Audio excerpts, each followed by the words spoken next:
Winter weather is bringing snow and some headaches to Americans around the country today. The Plains region is hit with blizzard conditions causing trouble for people driving, while flight cancellations are limited so far. Liz Landers is tracking travel conditions this morning. This morning, a wintry weather storm is hitting the heartland, bringing blizzard conditions around the holidays. That was I-80 at a standstill for hours yesterday in Nebraska when whiteout conditions caused dozens of crashes. 50-mile-per-hour winds shut down part of I-90 highway in South Dakota Christmas Day, too. South Dakota, North Dakota, Minnesota, and Iowa all under a winter weather advisory and ice storm warning. Up to a half-inch of ice could accumulate on trees and power lines. Expect these conditions through Wednesday. And the same storm system will bring heavy rain into the mid-Atlantic by this evening and into the Northeast by tomorrow.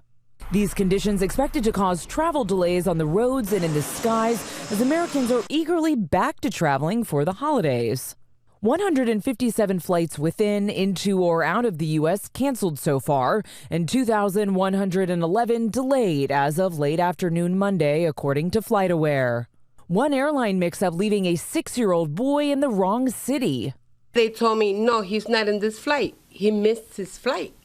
I said, no, he could not miss his flight because I have the check-in tag. Spirit Airlines accidentally sent an unaccompanied minor from Philadelphia to Orlando instead of his correct destination of Fort Myers, Florida. Spirit Airlines saying the child was always under the care and supervision of a Spirit team member, and as soon as we discovered the error, we took immediate steps to communicate with the family and reconnect them.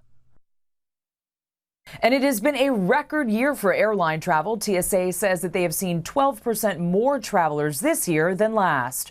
In Washington, Liz Landers, ABC News.